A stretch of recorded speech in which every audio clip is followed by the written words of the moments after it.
ប់គ្នានៃកិច្ចការងារនេះចឹងទេដើម្បីឲ្យកិច្ចការងារយើងចាប់ផ្ដើមជាគំរូរបស់ជាតិគំរូដល់ប្រជាជនជាតិនិងអន្តរជាតិនិងប្រជារាស្ត្រទូទាំងប្រទេសបង្ហាញថាកម្ពុជាគឺជាប្រទេសដែលមានរបៀបរបបរាប់ពីពួកយើងនៅសពបបន្ត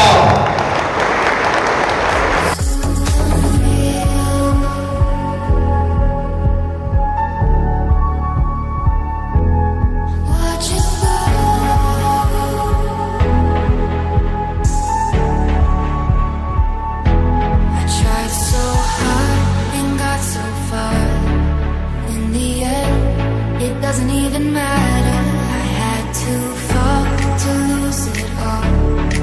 In the end, it doesn't even matter. So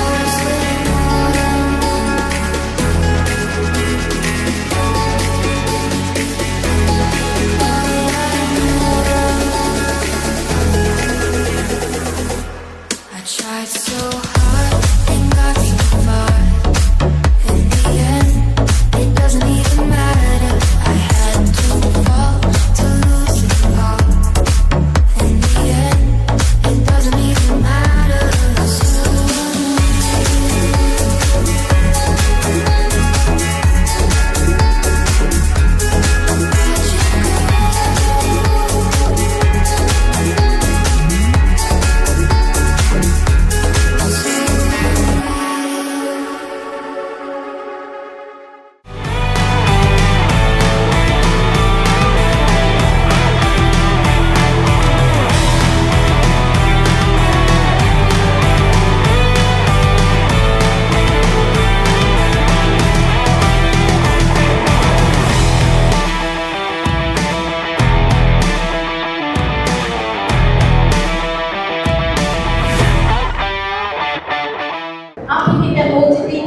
ខ្ញុំសូមអនុញ្ញាតដំណើរការកម្មវិធី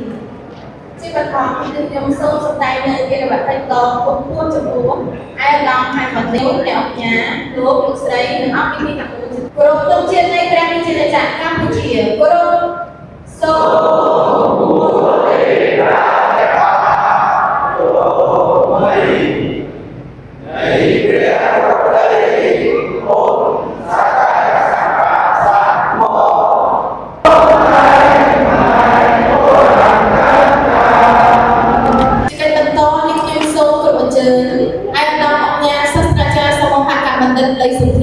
ប្រធានសមាគមសហព័ន្ធវិនិយោគិនកម្ពុជានិងជាប្រធានសមាគមសហព័ន្ធការពារអ្នកប្រើប្រាស់នៅកម្ពុជា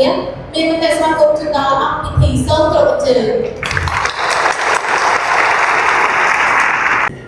រដ្ឋមន្ត្រីក្រសួងឧស្សាហកម្មវិទ្យាសាស្ត្របច្ចេកវិទ្យានិងវិទ្យាវត្តទីគោរពរបស់ពុកសូមគោរពអាដាមលោកប្រធានលោកអ្នកអង្គការលោកស្រីនិងនាងកញ្ញាជាទីរាប់អានថ្ងៃនេះក្នុងនាមខ្ញុំជាប្រធានសមាគមសហព័ន្ធវិនិយោគិនកម្ពុជានិងជាប្រធានសមាគមសហព័ន្ធការពារអ្នកប្រើប្រាស់នៅកម្ពុជាប្រកបទាំងថ្នាក់ដឹកនាំសមាជិកសមាជិកាជាវិនិយោគិននិយោជករឧស្សាហកម្មសិប្បករ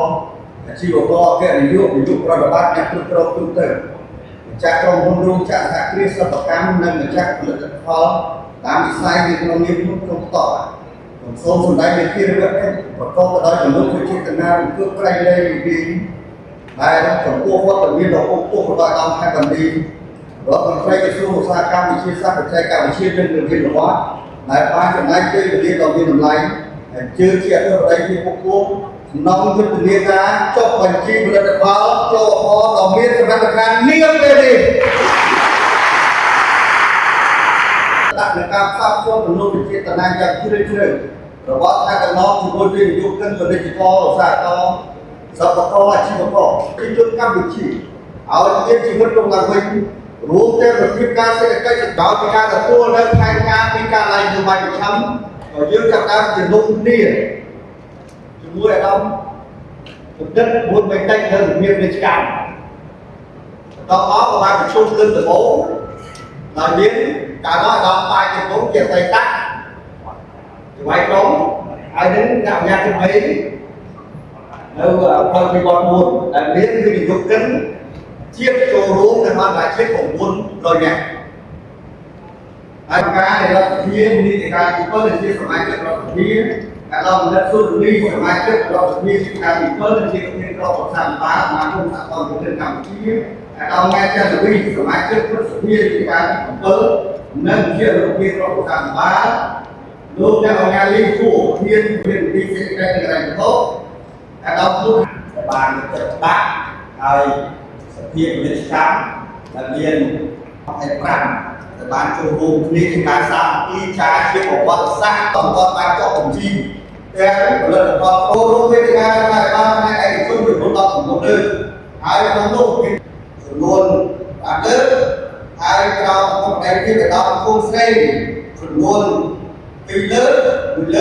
5,000នាក់2លើ5,000នាក់ជាមួយនឹងអាដាមហើយទាំងនេះរដ្ឋមន្ត្រីក្រសួងឧស្សាហកម្មវិទ្យាសាស្ត្រនិងបច្ចេកវិទ្យាចំនួន5,000នាក់កាលពីឆ្នាំ2000ក្នុងរដ្ឋបាលនិងវិស័យឯកជនពង្រឹងសុខភាពជាតិក្នុងការផលិតផលគុណភាពបានចុះបញ្ជីផលិតផលចូលផលដ៏មានសមត្ថភាពនាពេលនេះ